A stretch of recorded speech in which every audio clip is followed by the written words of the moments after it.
ายดีเด้อทุกคนวันนี้ก็พาทุกคนเลาะเนาะอยู่จังหวัดน่านเลาะน้ำกันเนาะกับไอ้ตรงนี่ อันนี้เป็นทางแบบงามขนาดทางดีเนาะทางเป็นนานอยู่ไทยต้องขี่รถเลาะมันเป็นโอ้คักเลยงามแต่นะสองฝั่งนี้เป็นทงนาแล้วบ้านเฮาก็จะเป็นทางแดงเนาะภาพจำแต่ว่าอันนี้เป็นทางดีนะทางยางไปเลยงาม เจ้าเห็นตู้ข้างหน้าเจ้าจอดเดี๋ยวจะถามมันเลยว่านอนได้บ่เถอะเกิดมาเจ้าก็ได้เคยเห็นทางแดงด้วยว่ะโอ้เคยแหละได้มีเถียงนาสิอยู่เพื่อผมเป็นเถียงเลยมองจอดรถข้างหลังก็เป็นภูเขานะ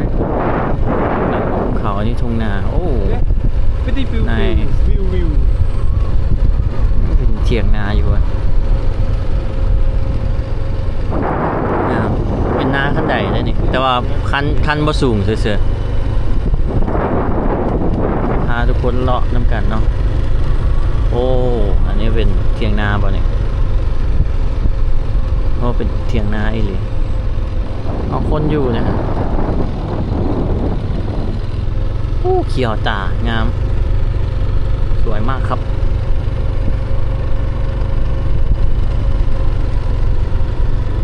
หอมมาเข้านะเดี๋ยวกลับก่อนมองพักอยู่ระแวกนี่ก็จะน่าจะพันอัพเลยนี่แพงนี่เราเป็นนา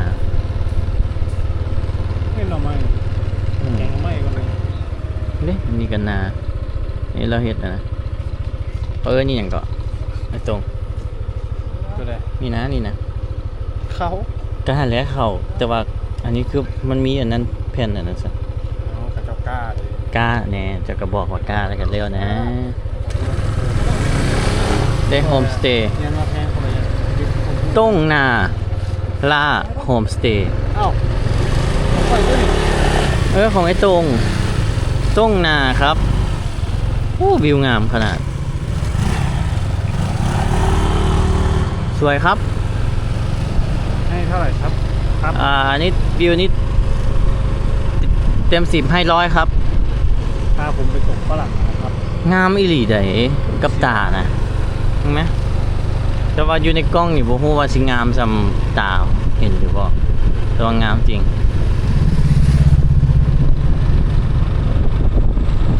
งามใช้ชิดาเรื่องฝรั่งก่อนพอดีผมไปดึงชิดาดึงฝรั่ง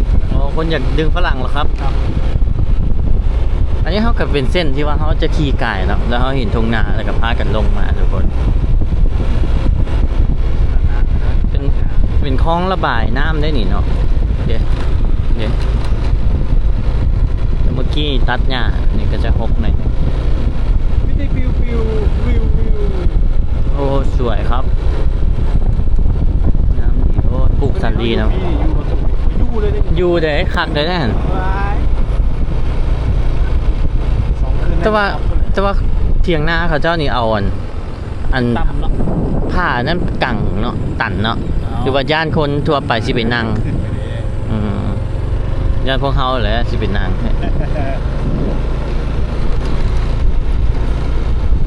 งามโรงงานน้ำก้อนโรงงานน้ำก้อนเหรอครับโอ้เมื่อตะกี้นี่นะโรงงานน้ำก้อนที่ไทยก็มีโรงงานน้ำก้อนน้ำแข็งดิโอ้น้ำก้อนของลาวครับ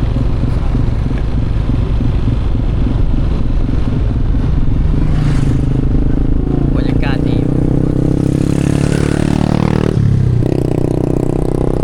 ขี่รถชิวๆเนาะแบบบ่ฟ้าบ่ฟังนะเนี่ยเดี๋ยวมีคาเฟ่อยู่หันแบบห้านอาหารริมอันนี้น้ำมีอย่างวะให้ตรงเบิ่งอยู่แมปเบิ่งน้ำน่านไหมครับอันนี้น้ำอะไรครับน้ำสารบินงามแต่ด้วยน้ำฝนสีเนาะน้ำฝนแม่นอันนี้น้ำฝนเฉยๆน้ำอะไรครับน้ำรถบรรทุกเรามีเซารถ ATV เด็ดๆอันนี้ก็เป็นฟิลแบบคือบ้านเฮาเนาะตรงนาอะไรกันคล้ายๆมีกินอายคือโยลป่านี่เป็นบงผัก คืนน่าจะ200-300นะครับคุณโต้งครับ คุณลืมเลข0ไปตัวหนึ่งครับ อ๋อ2-3 พันแล้วครับ ครับ อ๋อเอาไว้มากับหลานคุณเอาครับเดี๋ยวผมจะพักครับ นะ ผม อะไรนะครับ ผมรอมาเที่ยวกับหลานคุณครับแล้วผมค่อยนอนครับ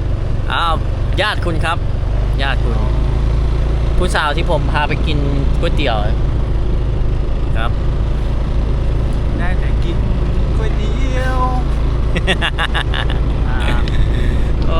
ว้าวฮอดหลานเลยบ่ได้เลยเนาะ ไม่ค่อยได้ไม่สี อ๋ ดำ อนี่ว่าไปว่าเอ้าสีดา แต่ เนาะ ว่าเขาเจ้าเห็นอยู่เลยมันเป็นอย่างนี้วะ บ่เป็นหยังเคียมหนาเอารถเขาก็มีหลักฐานเขาก็จะเดี๋ยวไปสิครับคุณโต่งครับ ไปอย่าเขาเจ้าปล่อยนี่ตัวนั้นสุกแล้ว ตัวนั้นสุก แล้วตัวสุกมาแซ่บ แต่ว่ามันบ่คืออยู่ลาวนะทุกคนเขาสิไปจับเอาเลยมันก็จักจังได๋อยู่ทางหลังก็ชอบเบิ่งอยู่ เขาบอกคือดีกว่าครับ อ๋อคืนนี้แล้วครับ โอ้ผมว่าจะไปซื้ออีกครับ ไปซื้อไม่ได้หรอครับ ผมเข้ามากับคุณได้เลย ไปซื้อไปตรงๆครับ ไม่มีอะไรขายครับ อ๋อไม่มีก็ ไม่ได้ซื้อหรอกซื้อนี่มา โอ้บรรยากาศดีพี่ลีนะและทางก็ดีเนาะงามอีหลี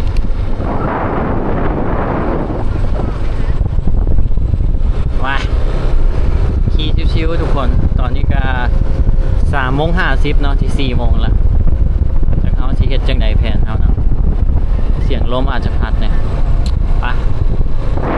ครับเอาอยู่ไทยเขากับเบ้าไทยเนี่ยเนาะทุกคนเบ้าไทยเนี่ยเมื่อกี้กินข้าวซอยแล้วขี่ผิดเลนไปออกมากับขี่ฟังขวามาเลย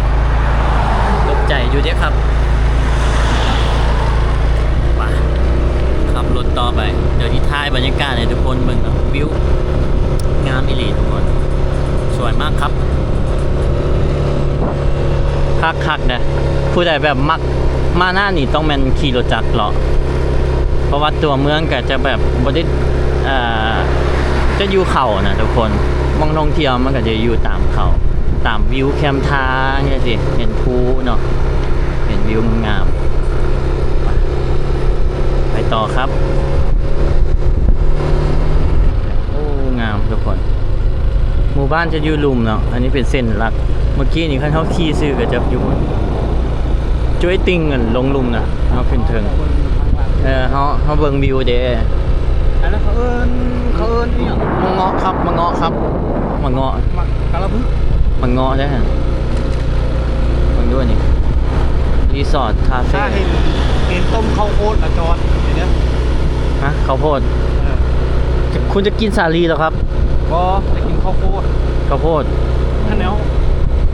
ฮาแนวแมนแล้วเนาะโอ้แดดออก เอามาดึกฤดูกาลดีไหม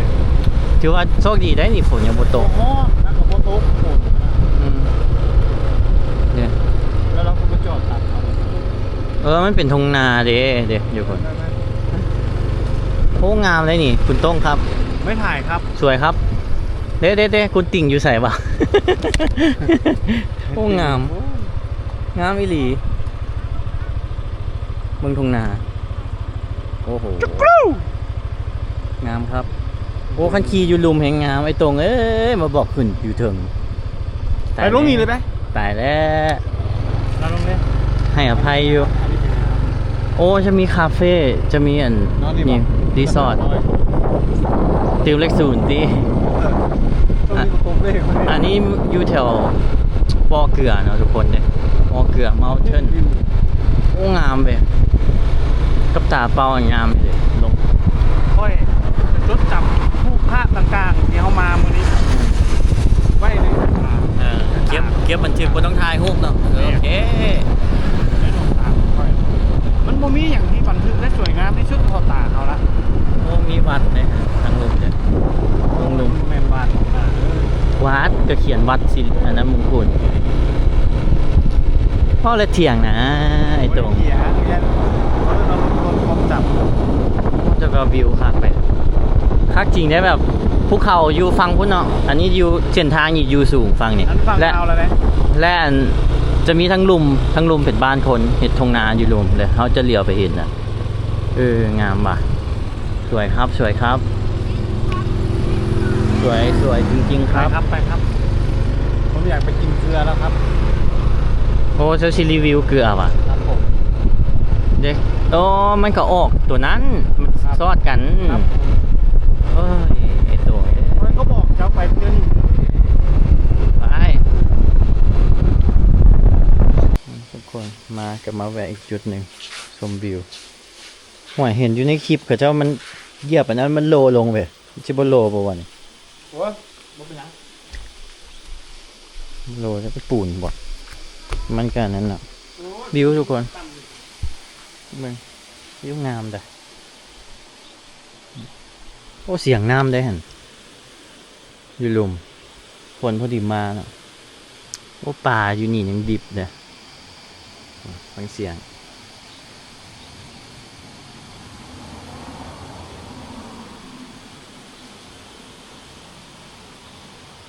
บรรยากาศดีแฮงงามครับเราก็แวะพักก่อนไปต่อ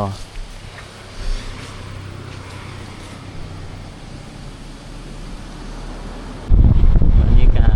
เราจะไปหมู่บ้านสักปันดูครับก็เป็นนะขับช้าๆเพื่อประชาเหนือโอเคอันนี้ก็เป็นอีกจุดหนึ่งที่ว่าดังเนาะสักปันข้าวขาหมูสักปันส้มตำอาหารอีสานไก่ย่างสักปันข้าวซอยเบสข้าวซอยหินน่านซอยที่แซ่บที่สุดในน่านสักปัน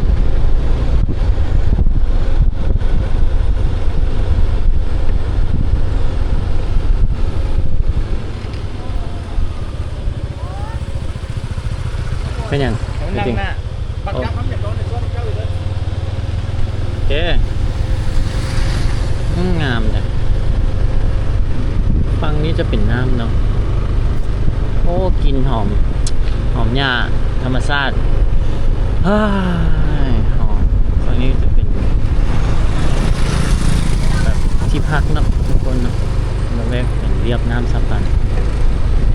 จากน้ำซื้ออย่างเนาะอาจจะซื้อสปันคือกัน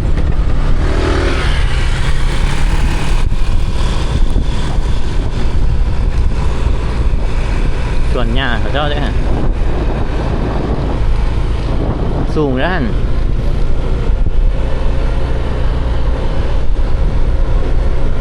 ที่พักละแวกนี่ก็จะแพงเนาะทุกคนพวกเขาก็มาเลาะเอากลับไปนอนในเมืองเอานี่โอ้เขียวบรรยากาศดีอีหลีวู้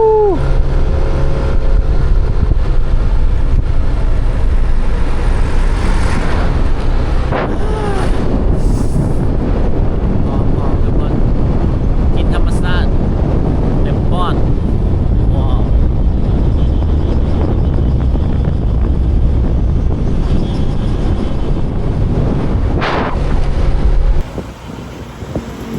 งามด้วยทุกคนข้างหลังจะเห็นภูแล้วเนาะขึ้นไปข้างเทิงครับ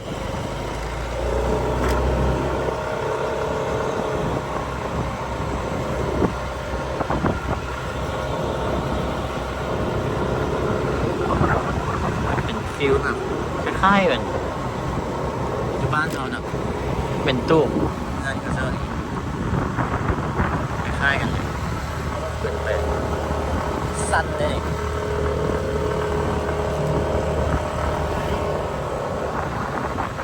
ที่พักเต็มเลยสวยครับงามครับงามครับ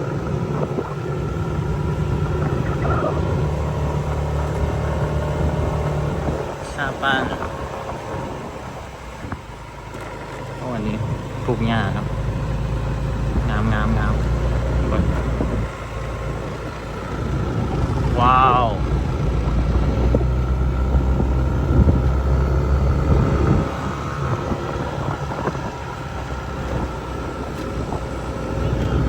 งามงามจอดก่อนจอดก่อน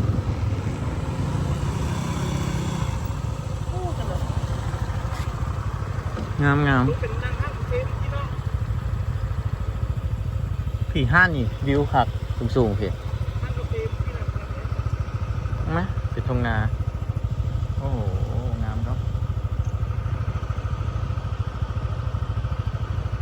คืออยู่ลาวนั่นแหละเนาะบ่คือแต่ทางซื่อๆแหละก็ธรรมชาตินี่คล้ายๆกันคือกันเป็นส่วนหญ้าครับเจ้านี่คน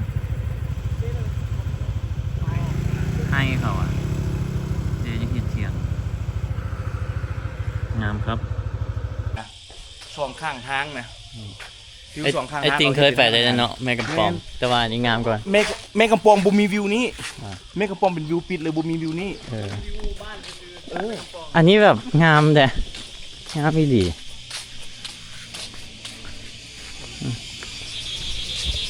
ใช่ไหมจะเลี้ยวไปเห็นทุน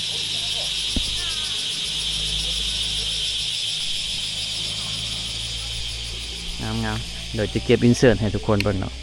เอาโทรศัพท์ถ่ายป่าเสียงจากจันทร์เสียงธรรมชาติเลยนี่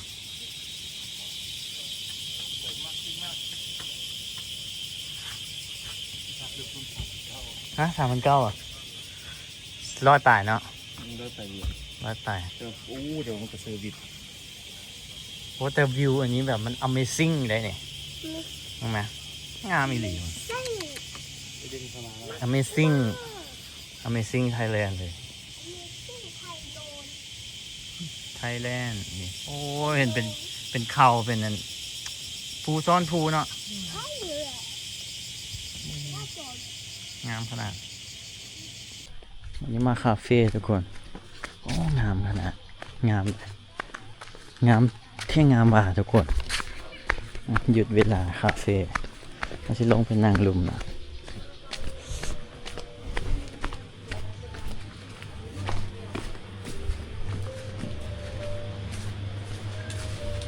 อยู่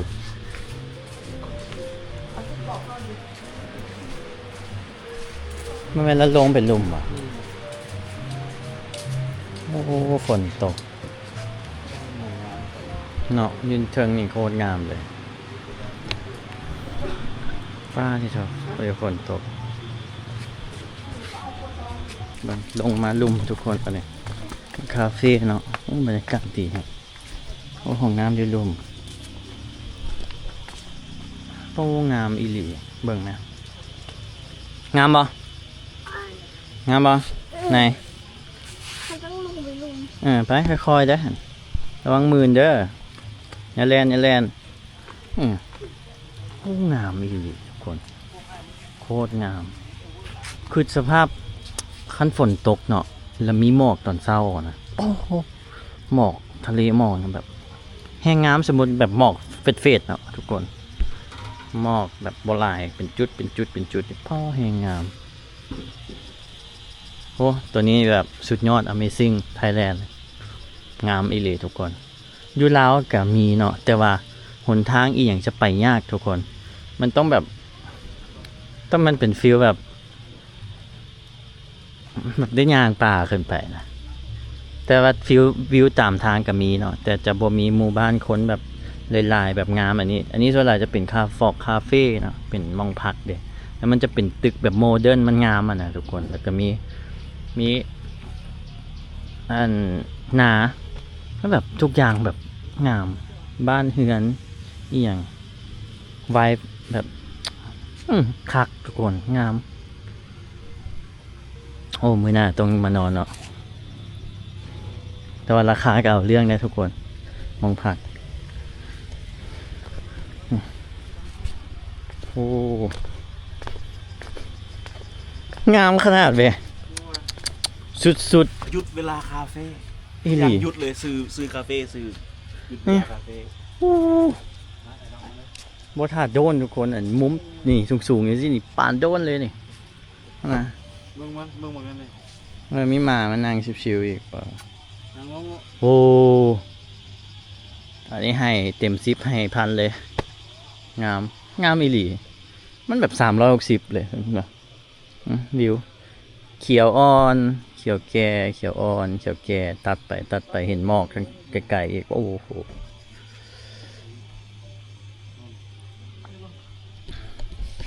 ว้าวย่านตกเนาะว้าวงามแหงทุกคนโอ้งามทุกคนยังบ่เคยมาเที่ยวกับกบมาเที่ยวนะมันงามอีหลีแบบกี้นั่งเบิ่งแบบนะมันเป็นแบบพ่อแบบสุดสายตานะทุกคนแบบเบิ่งอยู่กล้องมันเป็นอย่างซี่เนาะมางามเลยตัวจริงนี่แห้งงามมันแบบมันเห็นทั่วหมดเด้เห็นในตาเฮาเนาะเห็นเลี้ยวไปเห็นเบิดเลยกลับมาเนี่ยเราจะกลับเข้าเมืองเนาะโดนอยู่ได้นี่สิคำแหละป่านนี้สิพากันกลับเนาะทุกคนเข้าเมืองเอามาแต่ฝั่งพุทธวันนี้เขากลับอ้อมมาฝั่งเนี่ยไป let's go ขึ้นภูเนาะสูงเว้ยที่แบบภูเก้าหลักเลยสวยครับบ่อเกลือได้น้ำมันเราจะพอไหมครับคุณตุ้งครับ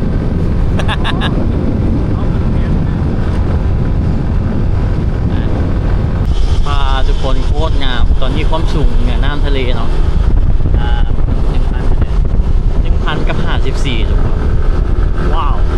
สูงและเย็นเนาะตอนนี้โคตรเย็นเลยที่อากาศตอนแรกนี่อยู่ป่าจังซี่นี่ปอแห้งเย็นแล้วอยู่สูงอีกทุกคนว้าวไปเสียงทุกคน1,126ในน้ำทะเลนี่จะเป็นห้างกับเจ้าเก่าครับที่มันมีคนอยู่ที่วันเนาะโอ้มาแคมปิ้งอยู่นี่ก็คักแล้วสุดยอดแหละ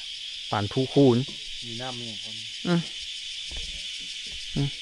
น่าจะเป็นจุดแคมปิ้งเก่าเนี่ยก็สวย ก่อของไฟอยู่นี่นั่งอยู่นั่นนี่ เรียกเปรกันมีเด้นอนเปรเลยอ๋ออันนี้น่าจะเป็นแบบห้างเลยเป็นจุดร้านกลางเต็นท์เนาะจุดร้านกลางเต็นท์อันนี้นะนี่เราบ่เห็นคนอยู่เนาะแบบอยู่ไทยนี่นะคือกันเนาะทุกคนอันนี้แบบบรรยากาศอย่างกินอายคล้ายๆอยู่ภูคูนแต่อยู่ไทยขัดก่อนก็คือเส้นทางไปมาสะดวกแล้ววิวก็คล้ายๆกันเลยทุกคนงามคือกันเลยภูคูนก็จะเป็นอย่างนี้เป็นภูเขาอย่างนี้แต่ตามเขาขี่เคียมทางขึ้นมาเนาะบ้านประชาชนนะก็คือกับอยู่ลาวเลยจะเป็นแบบเป็นไม้เป็นอันนั้นขึ้นเนาะงั้นเป็นใต้ขั้นใดขึ้นโอ้งามให้ได้ฮะให้อยู่เขาให้เขาจะเป็นภูมิงามโอ้งามทุกคนโอ้มักเลยไอเลิฟน่านนี่แบบโอ้คักแฮงทุกคนโอ้คักอีหลีขี่รถมวนนะผู้ใดมักขี่รถจักรมาเที่ยวแบบโอ้ชุดใจเลยสาวรถมาน้ำกันเนาะ2 คนคือกบกับไอ้ตรงกับออกกันคนละ250 บาทเนาะแล้วก็ขี่รถโอ้คุ้มค่าอากาศเย็นเนาะตอนเสียงเจอกันใหม่คลิปหน้าทุกคนสับปั่นต้องมาแน่นอนต้องกลับมาแน่นอน ต้องกลับมา for sure สับปั่นสุดยอด ให้ เป็นที่หนึ่งของแม่กำปองเลย ชุดใจเลยสับปั่นนี่แบบสุดๆให้ที่หนึ่งเลยยกให้ที่หนึ่งแบบรถทิปแบบขี่รถมวนวิวดีโอ้คักถ้าได้เป็นแฟนกับอันหลานในตรงก่อนสิพาอันขี่มาเนาะ ดูปากนัชชานะคะ ฮะ ดูปากนัชชา เศร้า เศร้า เออ เดี๋ยวเขาจะพากี้มาเดทเนาะดูหน้าก่อนให้เป็นแฟนกันก่อน บ๊ายบายทุกคนเจอกันใหม่คลิปหน้าแล้วทุกคน เต็ม10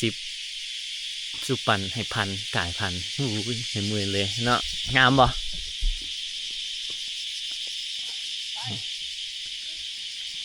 งามบ่งามบ่